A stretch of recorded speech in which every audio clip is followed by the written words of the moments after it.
Hey, what's up, everyone? It's Jenny Dildine, the LDS Mission Coach, and you are listening to the LDS Mission Podcast, episode number 119. Remember these three things.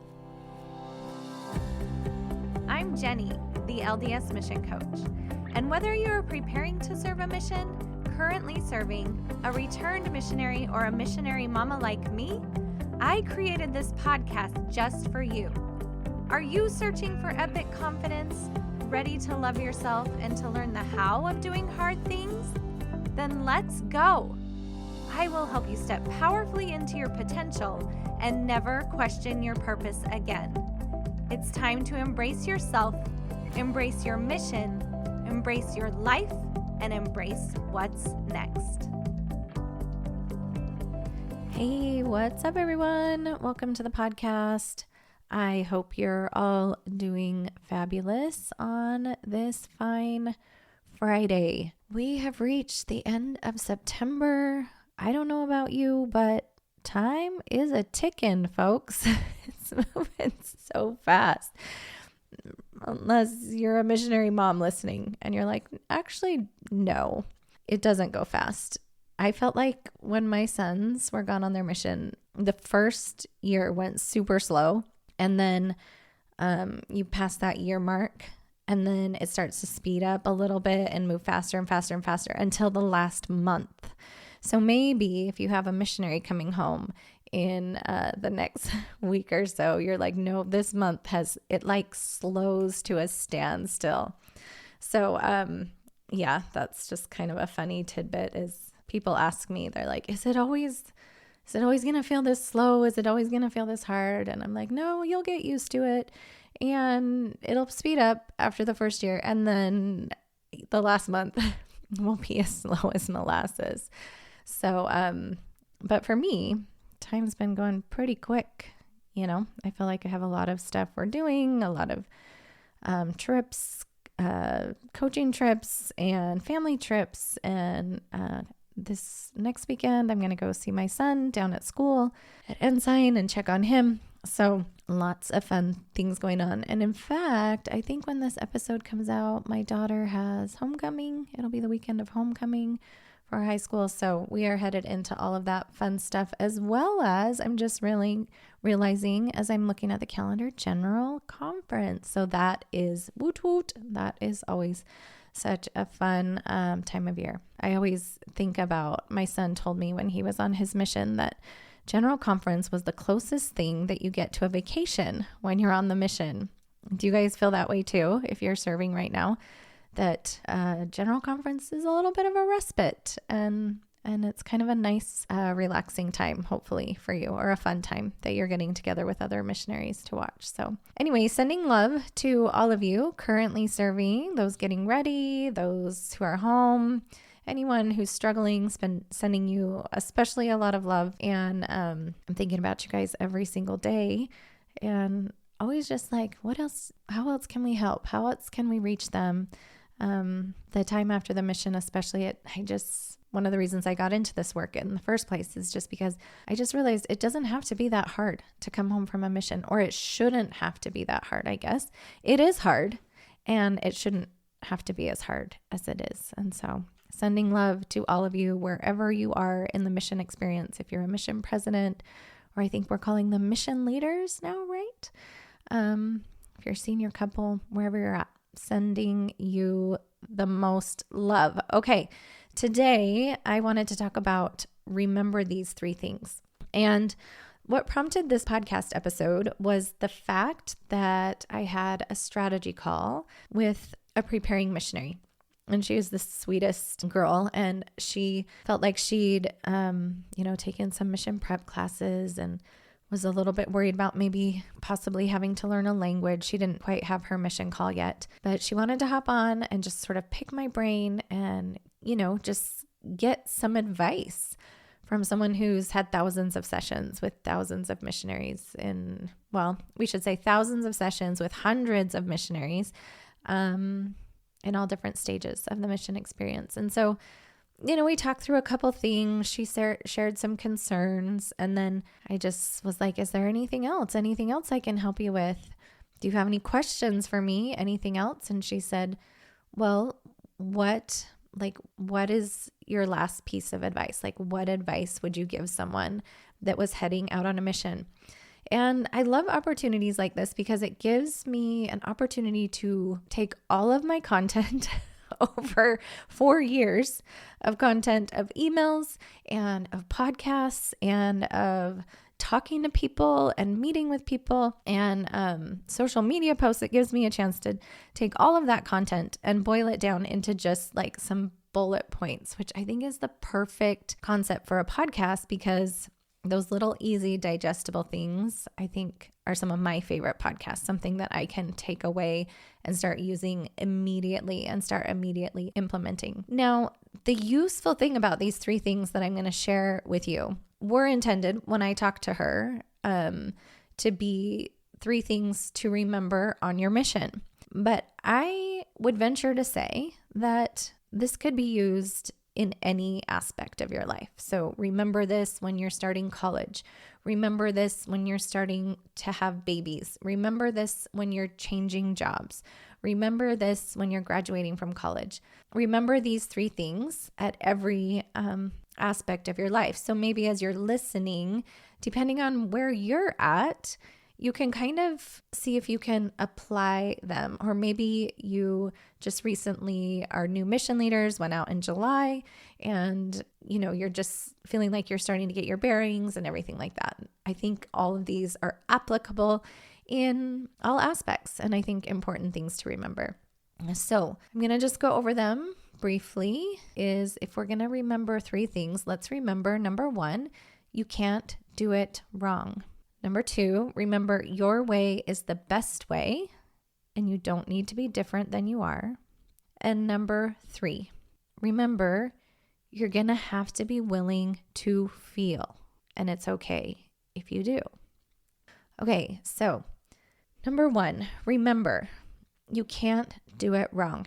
When I was talking to this girl, we were talking about the mission. And so what I said to her is, remember, you can't do the mission wrong. Now, one of the things I like to think about this is that we have this idea of the right way to do something. And if we're not doing it the way that everybody else is doing it, if it's not quote unquote the right way, then we must be doing it wrong. We must be a failure. We must not be successful, all of those kinds of things. And instead of thinking about your mission or whatever you're up to right now as I can mess this up, I can do it wrong, which, by the way, just adds so much pressure to yourself, which is not a useful fuel. Remember how we talk about emotions being the fuel to your car, and if you're feeling stressed and pressured, you're going to go one direction. And if you're feeling like content and abundant and peaceful, you're going to go a different direction. Neither direction is wrong. But I like to just think of the emotions like a fuel. What kind of fuel do I want fueling me to get where I'm going? And when we think I can do the mission wrong, or another version of this would be I could be a bad missionary or a bad employee or a bad business owner or a bad mom, then that creates all of this pressure. And that pressure doesn't always warrant or create our most useful action. And so what I would say instead is you can't do the mission wrong. You can't do your life wrong.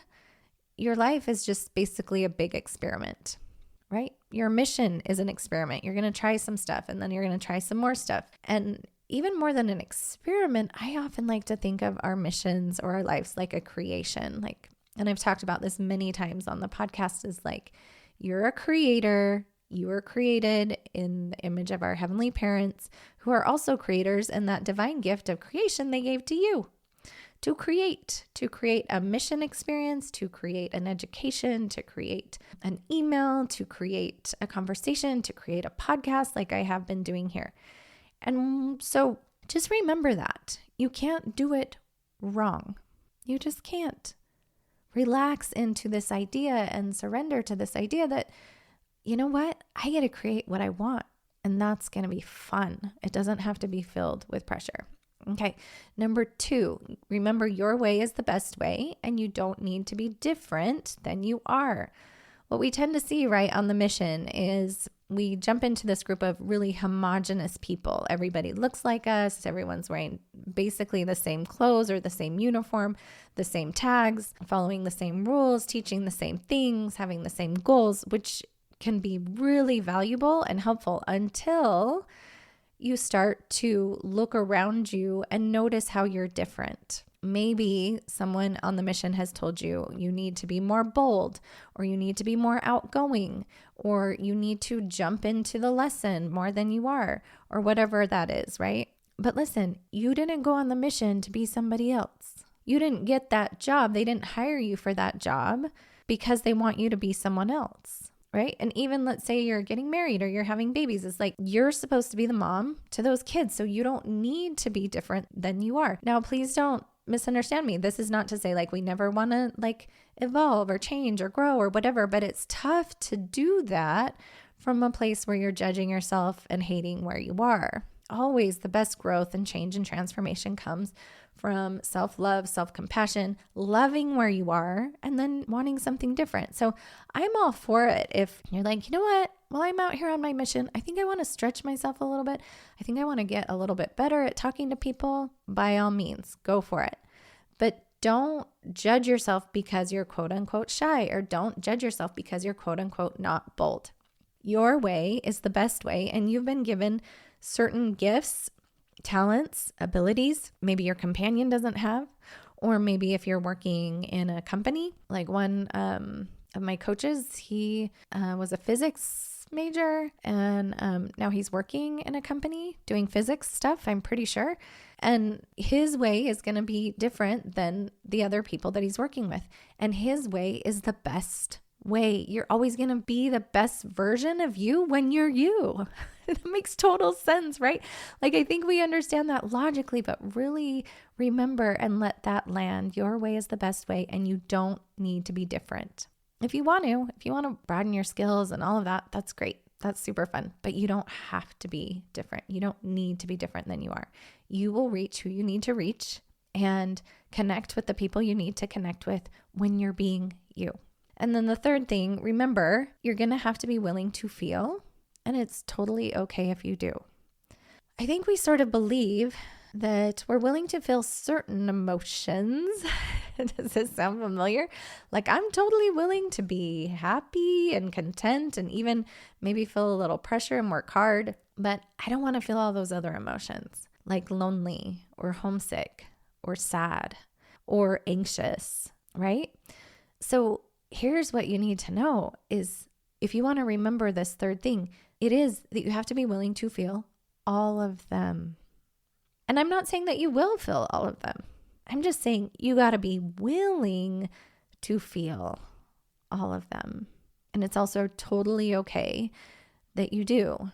So let's say you wake up one morning on the mission, you're just feeling super anxious. You're like, all right, if this is what we've got today, I'm willing. Or we wake up, one day or one night, let's say you're just starting to have babies and you wake up in the middle of the night and you're just like freaking exhausted and you're anxious and you're, just sad about something going on in your life. And what we can say is like, oh yeah, if this is part of the gig of being a new mom, okay, I'm willing to feel. Let's feel. And it's, again, reminder, it's totally okay if you do. So I'm sure there's a lot more. I'm sure there's, a lot more things that I would recommend or that I would want you to remember on your mission, or when you're going into a new environment, or when you're going into a new group of in-laws. Maybe you're getting married. Maybe you're starting a new job. Maybe you're just going into a new phase of your life, or whatever's happening. I'm sure there are a lot more than just 3. But I think if you can remember these 3, it will get you pretty far. So we'll just go over them here one more time for you. Remember, you can't do it wrong. Number 2, remember, your way is the best way, and you don't need to be different than you are. And number 3, remember, you're gonna have to be willing to feel, and it's totally okay that you do. Now, one thing you just could remember is if you're gonna feel sad, if life has sadness in it, and it will, or if life has a little bit of anxiety, and it will, if it has a little bit of pressure, like we know it will, we have these human brains that get to come along for the ride. Where do we want to do that? Do we want to do that on the mission? Do we want to do it at home? Do we want to do it in a new job? Do we want to do it having babies? Do we want to do it married? If we're going to have to feel, if life is about feeling, then where do we want to do that? And where are we willing to do that? And some places you might not be willing. Like if you're in a relationship that doesn't feel very good or whatever, totally. You might say, hey, I'm not willing to feel here because I don't like what I'm getting out of it. But in most cases, if it's something that you want and it's something that you're working towards and it's something that's going to help you grow and change and transform yourself into a new version of you, you're going to have to be willing to feel. And it's totally okay if you do, because you're human and that brain gets to come along for the ride. All right, so I hope you remember these 3 things. I hope they're digestible and easy to implement and that you can start taking with you today. Put them in your back pocket and maybe even write them down somewhere. And I hope it'll make a change for the experience that you're having. All right, you guys, sending you so much love. I hope you have an amazing week and we'll talk next time. Serving a mission for the Church of Jesus Christ of Latter-day Saints can present a unique set of challenges. And many of those challenges you might not even see coming. So you're going to want a unique set of solutions. It's easier than you think to overcome worry and anxiety, serve the successful mission you've always dreamed of, and navigate your post-mission experience with confidence. That is why I created some amazing free goodies that I'm sharing in my show notes. Maybe you'll want to grab the free training for preparing missionaries, my video course for RMs, or maybe you and I should hop on a free strategy call.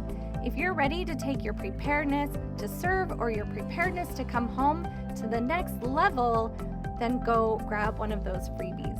And in the meantime, no matter which part of the mission experience you are involved in, just know that Jenny, the LDS mission coach, is thinking about you every single day.